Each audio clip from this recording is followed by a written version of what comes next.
जल्दी आने वाले यीशु मसीह के नाम से आप सबको जय मसीह की। आज क्रिश्चियन लाइफ यूट्यूब चैनल में मेरे गवाही शेयर करने के लिए प्रभु ने मुझे अवसर दिया, इसलिए सारा आदर और महिमा हमारे परम प्रधान यीशु मसीह को देता हूं। और यही अवसर दिए हुए यही चैनल के हर एक व्यक्ति के लिए धन्यवाद। प्रभु आप सबको आशीष और बरकत देने पाए। मैं आपके साथ मेरे अपना टेस्टिमनी बताना चाहता हूं, जैसे मैं खुदा में आ गया और प्रभु के सेवकाई में कैसे आ गया है। मैं तो जो मसीही परिवार में पैदाइश है, जैसे मेरे 25 साल तक मसीही धर्म में था, फिर भी मसीह को बिल्कुल भी नहीं जानते थे। 2006 में जैसे मेरे ग्रेजुएशन के बाद जो परमेश्वर को जानने के लिए अवसर मिला, 2006 में यीशु मसीह को ग्रहण करने के लिए, अपने उद्धारकर्ता मानने के लिए प्रभु ने अवसर दिया। उसके बाद प्रभु ने एक बहुत बड़ा बोझ, एक बहुत बड़ा प्यार मेरे अंदर दिया था परमेश्वर को और जानने के लिए। इसलिए 2007 में जो मेरे नौकरी वगैरह छोड़कर मैंने परमेश्वर के वचन पढ़ने के लिए निर्णय लिया और पेरुम्बावूर में पेनियल नाम में एक बाइबल कॉलेज है, वहीं पर जाकर BTH bachelor of theology degree करने के लिए प्रभु ने अवसर दिया। 3 साल के पढ़ाई के बाद जो परमेश्वर के वचन पढ़ने के लिए एक इच्छा था और नॉर्थ इंडिया में प्रभु के सेवकाई करने के लिए परमेश्वर ने मुझे एक बड़ा भोज, एक बड़ा दर्शन दिया था। वही दर्शन के कारण मध्य प्रदेश में इटारसी नाम में जगह है, वहीं पर सेंट्रल इंडिया थियोलॉजिकल सेमिनारी में जाकर 2 साल मास्टर डिग्री MDU करने के लिए भी प्रभु ने अवसर दिया। जैसे प्रभु के वचन पढ़ने के समय में परमेश्वर ने दिए हुए एक दर्शन था नॉर्थ इंडिया में प्रभु की सेवकाई करना, क्योंकि नॉर्थ इंडिया में वही समय में प्रभु की सेवकाई करते हुए बहुत दास लोग आकर हमें परमेश्वर के सेवकाई के बारे में और नॉर्थ इंडिया की सेवकाई के बारे में हमें गवाही सुनाते थे और परमेश्वर के योजना के बारे में हमें बताते थे। वही इच्छा रखकर हम प्रार्थना करते थे। वैसे ही मास्टर डिग्री करने के समय परमेश्वर ने एक वचन, एक वायदा दिया था, वही है यशायाह नबी की किताब अध्याय 54 का 10वीं आयतें। ऐसा लिखा है, चाहे पहाड़ हट जाए और पहाड़ियां ठल जाए तो भी मेरी करुणा तुझ पर से कभी ना हटेगी और मेरी शांतिदायक वाचा ना ठलेगी। यहोवा जो तुझ पर दया करता है उसका यही वचन है। परमेश्वर ने ये वचन दिया था, वही वचन देखकर हम मैं तो प्रार्थना करते रहते थे, क्योंकि नॉर्थ इंडिया की सेवकाई बहुत आप लोग जानते हैं उसी समय से बड़े कठिनाई है, क्योंकि हमें जानने वाले लोग बहुत कम हैं और हमें सपोर्ट करने के लिए, आर्थिक तौर से मदद करने के लिए भी कोई भी नहीं था। क्योंकि जो मैंने अपने घर से पहले व्यक्ति हैं जो यीशु मसीह को कबूल किया था और यही प्रभु की सेवकाई में आया, इसलिए मेरे परिवार लोग मुझे हाथ जोड़कर मुझे घर से निकाल दिया था। इसलिए मेरे परिवार लोगों ने खुदा के वचन पढ़ने में और सेवकाई में मुझे मदद नहीं किया। मुझे सपोर्ट कर रहा था जो प्रभु से प्यार करने वाले लोग, और ख़ास करके एर्नाकुलम में वेटिकल नाम में जगह है, वहीं पर IPC चर्च है, वो चर्च के पास्टर और वही पूरे कलीसिया हमें सपोर्ट कर रहा था। जैसे प्रभु का प्रेम करने वाले लोग अपने दशवंध निकाल कर, अपने दान देकर हमें पढ़ाई करने के लिए और प्रभु के सेवकाई में मदद कर रहा था। पिछले 8-9 साल से अपने परिवार के साथ हमारा कोई मेल मिलाप नहीं होते, क्योंकि जो प्रभु के सेवकाई में निकलने के द्वारा आज तक प्रभु ने यही वचन के अनुसार पहाड़ ठल जाए और पहाड़ियाँ ठल जाए तो भी मेरी करुणा तुझ पर से कभी ना हटेगी।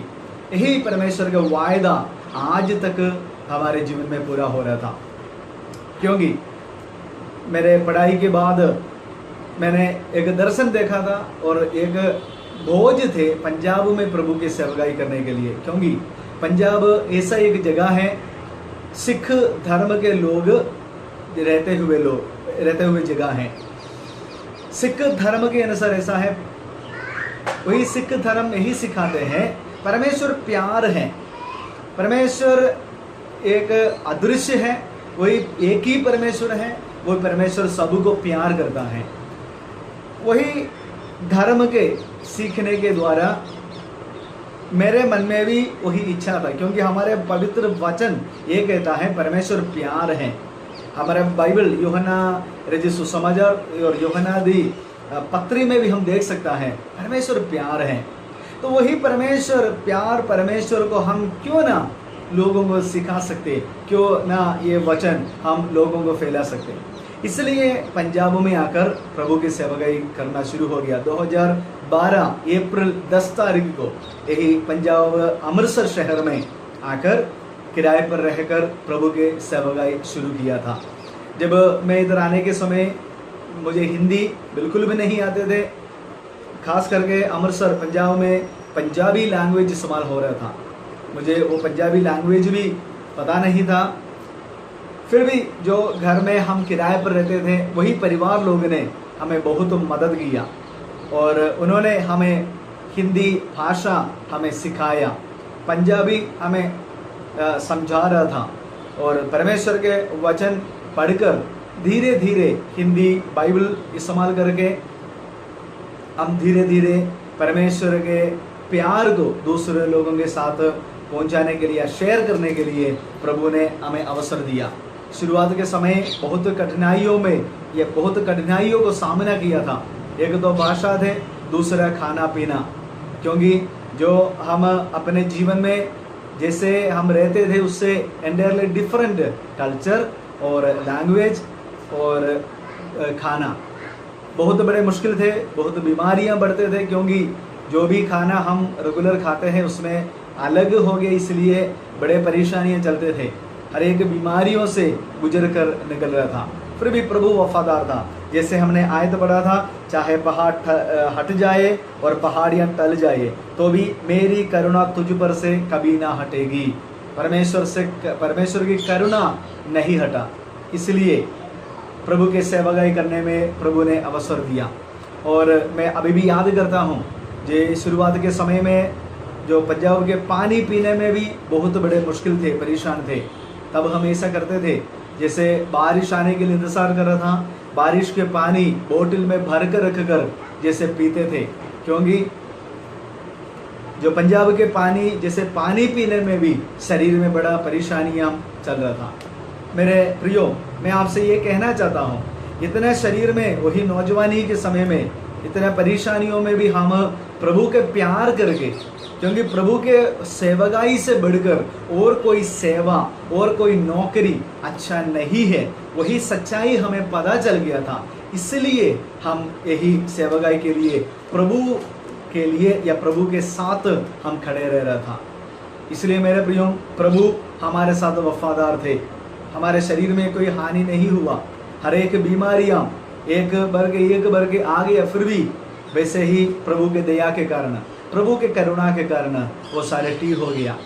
प्रभु के सामर्थ्य के द्वारा सेवकाई करने के लिए प्रभु ने अवसर दिया। बहुत लोगों के घर में जाने के लिए, सुसमाचार बांटने के लिए कुछ भाई लोग थे, वो हमें मदद कर रहा था वचन सुनाने में, क्योंकि मैं हिंदी नहीं जानते थे, मैं अंग्रेजी में प्रचार करते थे और लोग अनुवाद करके लोगों को सुनाते थे। और जो परिवार में जाते थे वो प्यार से वो सेवा करते थे। वो भी सेवा हमारे लिए अच्छा नहीं था, क्योंकि हम बेसिकली हम केरला से हों, पैदाइश केरला से हैं, पालन पोषण केरला से हुआ। वो सारे छोड़कर 3800 किलोमीटर 400 किलोमीटर दूर करके हम पंजाब में आकर रह रहा था। क्लाइमेट अलग है, वार्तालाप अलग है, इसलिए वही दिक्कत हमारे जीवन में आ गया। फिर भी प्रभु की करुणा, मैं अगर मेरे आवाज़ सुनने वाले, अगर आप लोग सेवा करते हैं तो, अगर सेवा करने के लिए इच्छा करके कोई नौजवान है तो मैं आपसे यही निवेदन करना चाहता हूँ, या यही आज्ञा मैं आपको देना चाहता हूँ, या रिक्वेस्ट मैं आपको रखना चाहता हूँ। क्या है? प्रभु के सेवकाई में आप कभी नहीं डरना। प्रभु के नाम से आप अगर निकला है तो, प्रभु के प्यार से आप निकला है तो, प्रभु के वचन के खातिर आप निकला है तो, आपके पूरा रक्षा करने वाला हमारे परमेश्वर है। परमेश्वर की करुणा और परमेश्वर की कृपा आपसे कभी दूर नहीं हो जाएंगे, क्योंकि जिम्मेदार पूरे की पूरा वही परमेश्वर का ही है। यीशु मसीह का ही है, क्योंकि वही प्रभु के उसके सेवकाई के लिए आपको बुलाया है। इसलिए मेरे प्रियो, आप कभी नहीं डरना। शायद आप वही मेरे यही हालतों में बैठकर अगर आप सेवा करते हैं तो मैं आपसे यही बोलना चाहता हूँ, प्रभु के वफादारी, प्रभु के करुणा कभी नहीं हटेगा। चाहे पहाड़ हट जाए, चाहे पहाड़ियाँ ठल जाए, फिर भी प्रभु की करुणा कभी नहीं हटेगा। आमीन। और उसके बाद धीरे धीरे लोग हमारे भाषा समझना शुरू हो गया। हम धीरे धीरे भाषा हम सीख लिया। लोग हमारे पास प्रार्थना में आना शुरू हो गया, प्रार्थना करते रहते थे। और कुछ गांव में जाकर, हमारे यही अमृतसर जहां हम रहते थे वहीं से कम 10-12 किलोमीटर दूर से गांव है। वही गांव का नाम है सुल्तानविंड नाम गांव है। वहीं पर जाकर हम वचन सुनाते थे। और उधर जो बच्चे हैं वो तो सरकारी स्कूल में पढ़ते थे। उनको स्कूल में वैसे कभी कभी जाते हैं, कभी कभी नहीं जाते, तो हम उन बच्चों के बीच में हम जैसे उनको पढ़ाते थे। और जब मेरे शादी हो गया और मेरे पत्नी आ गया, हम मिलकर फिर तो प्रभु के सेवकाई में हम मिलकर करते थे। मेरे वाइफ के नाम है सुधा। वो हम मिलकर हम प्रभु के सेवकाई कर रहा था। जैसे पिंड में जाकर बच्चों को हम सिखाते थे, जो बच्चे स्कूल में नहीं जाते उनको भी जो दूसरे बच्चे के कॉपी रखकर हम सिखाते रहते थे। और बच्चे को हम तैयार करते थे स्कूल के लिए। और बहुत साल वही गांव में रहकर हम प्रभु के सेवकाई किया और बच्चे को सिखाते थे। और जब छुट्टी के समय जैसे बच्चे सारे अपने अपने घर में जाते हैं, अपने रिश्तेदारों के घर में जाते हैं, वैसे ही हम वापस अपने सेवकाई के क्षेत्र में आ गया। और उसके बाद हम जैसे पिंड में जाना मुश्किल था, क्योंकि हम अपने भाषा की प्रॉब्लम बहुत थे, क्योंकि सीधे खट्टर पंजाबी में बात करते हैं पिंड के लोग। और मेरे वाइफ को भी बड़े बीमारियां पड़ते थे, क्योंकि खाने पीने के वजह से बहुत बीमारियां थे। कम से कम 2 महीने लगातार डायरिया वगैरह था। वो उसके इलाज करने के लिए हम वापस केरला चले गया। केरला में जाकर 1-2 महीने रहकर जैसे इलाज करके हम वापस आया था। और वापस आकर भी ऐसा है, हम जैसे घर घर में जाते थे, हम सुसमाचार के लिटरेचर बांटते थे। शेयर बांट कर हम लोगों को यही सुसमाचार सुनाते थे। उसके द्वारा बहुत लोग यीशु मसीह को ग्रहण किया और बहुत लोग बपतिस्मा लेने के लिए आ गए, बहुत लोग बपतिस्मा ले लिया। अब हम मिलकर हम अमृतसर में जैसे हम किराए पर रहकर हम प्रभु के सेवकाई करते हैं। तो मेरे प्रियो, मैंने आपसे मैं अपने गवाही के द्वारा, क्योंकि मुझे पता है मेरे गवाही मेरे लिए अनमोल है और सुनने वाले आपको मुझसे भी ज़्यादा अनुभव आपके जीवन में होगा। मैं प्रभु के प्यार से मैं आपको ये सिखाना चाहता हूँ, ये बताना चाहता हूँ, यीशु मसीह अपने बुलाए हुए लोगों के साथ वफादार है। वचन कहता है, परमेश्वर कहता है, परमेश्वर के चुने हुए लोग परमेश्वर के आंखों की पुतली के समान हैं। और मेरे प्रियो, परमेश्वर के आंखों की पुतली को छूने वाले व्यक्ति कोई भी नहीं है। आप प्रभु के सेवकाई में हैं। अगर आप यीशु मसीह का बुलाहट सुनकर अगर आप कलीसिया में जा रहे हैं, मेरे प्रियो, आप वफादारी से यीशु मसीह के साथ रहो, परमेश्वर के वचन के साथ बनी रहो। प्रभु कभी झूठ बोलने वाला नहीं। यीशु मसीह कभी अपने वायदा तोड़ने वाला नहीं है। प्रभु वायदा अगर दिया है तो वो पूरा करने के लिए भी मान्य रखता है। तो मेरे प्रियो, मैं आपसे यही बोलकर मेरे यही गवाही में इधर समाप्त करना चाहता हूँ, क्योंकि हमारे जीवन में बड़े दुख, कष्ट, परेशानियाँ आएगा। मसीही जीवन मतलब ऐसा नहीं हमें कोई बीमारी नहीं, हमें कोई परेशानी नहीं, हमें कोई कष्ट नहीं, ऐसा नहीं। मसीही जीवन ऐसा है, पत्रोस के पत्री कहता है, हमें कष्ट सहने के लिए परमेश्वर ने कृपा दिया है, हमें अनुग्रह दिया है, क्योंकि मसीह को ग्रहण करने के द्वारा बहुत लोग घायल हुआ, बहुत लोग मारपीट सह लिए। प्रभु के चेले लोग बहुत सतावटों में थे, फिर भी उन्होंने यीशु मसीह को नहीं छोड़ा। पैसा के लिए यीशु मसीह को नहीं छोड़ा। हम सेवकाई में आकर हमें सपोर्ट करने वाले नहीं थे, हम बहुत बार जैसे अपने घर की बच्चे को खाना खिलाने में भी हम बड़े परेशान थे, फिर भी हम यीशु मसीह को छोड़कर नहीं गया। हम तब भी हम किसी के सामने हाथ जोड़कर नहीं खड़े रहे, हम प्रभु के सामने हाथ जोड़कर खड़े थे। प्रभु ने स्वर्ग के दरवाजा खोलकर वो हमें आशीषों के बरसाते दे दिया। इसलिए आज भी हम परिवार के साथ मिलकर हम प्रभु की सेवागाई करते हैं। पिछले दिनों में आज ये पूरी दुनिया परेशान है वही कोरोना वायरस के द्वारा, वही कोरोना वायरस के बीमारियों से हम भी गुजर गया। हमारे छोटे बच्चे हैं, हम परिवार के साथ रहते हैं, फिर भी हम यीशु मसीह को नहीं छोड़ा, क्योंकि यीशु मसीह हमारे शरीर के बीमारियों को दूर करने वाला नहीं, हमारे कष्ट को दूर करने वाला नहीं, बल्कि यीशु मसीह हमें अनंत काल के जीवन देने वाला है। वो हमें अनंत काल के जीवन देने के लिए हमें बुलाया है। वो हमें हमारे नाम जीवन के पोथी में लिखकर स्वर्ग में हमारे लिए जगह तैयार करके रखा है। मेरे प्रियो, यही कष्ट में भी, यही दुख में भी, यही परेशानियों में भी, यही नॉर्थ इंडिया में रहकर हम प्रभु के सेवकाई इसलिए करते हैं, हमारे बुलाए हुए परमेश्वर वफादार है। वो मरे हुए परमेश्वर नहीं, वो जी उठे हुए परमेश्वर है। वो हमें स्वर्ग में जगह तैयार करने के लिए गया है। वही परमेश्वर के वायदा है, वो मैं जल्दी वापस आने वाला है। जो मेरे लिए इंतजार करते हैं, मैं उनको लेने के लिए। मेरे प्रियो, हम यही नॉर्थ इंडिया के शहर में रह, नॉर्थ इंडिया में यही अमृतसर शहर में रहकर हम वही सेवागाई करते हैं जो हमारे यीशु मसीह जल्दी आने वाला है। वही आने वाले यीशु मसीह के लिए हम लोगों को तैयार करते हैं।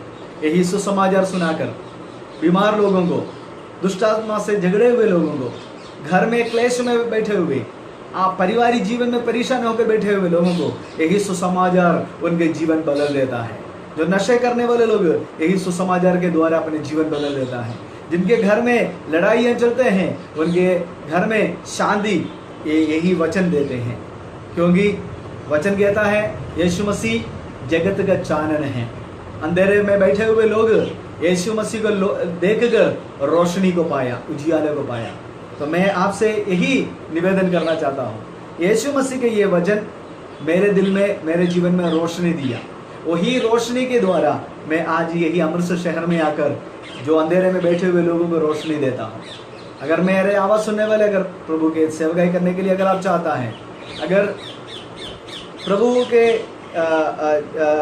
वचन को मानकर अगर आप चर्च में जाते हैं, तो मैं आपसे यही उम्मीद दिलाना चाहता हूँ। ये परमेश्वर का वचन परमेश्वर का उजियाला है। ये उजियाला लोगों पर पहुँचाना हमारे जिम्मेदारी है। जैसे अब उजियाला पहुँचाने के द्वारा अंधेरे में बैठे हुए लोग रोशनी में आएगा, वो भी जो आनंद आपके जीवन में मिला है, वही आनंद हालेलुया उन लोगों को भी मिल जाएगा। उनके यीशु मसीह को वो मिलेगा, क्योंकि हमारे यीशु मसीह जल्दी आने वाला है। वो हमें स्वर्ग में, अपने घर में हमें ले लेगा। तो मैं आपसे यही विनती करना चाहता हूँ, यही यीशु मसीह की रोशनी पाकर यीशु मसीह के दोबारा आगमन की तैयारी करो, ताकि प्रभु हम सबको आशीष देगा।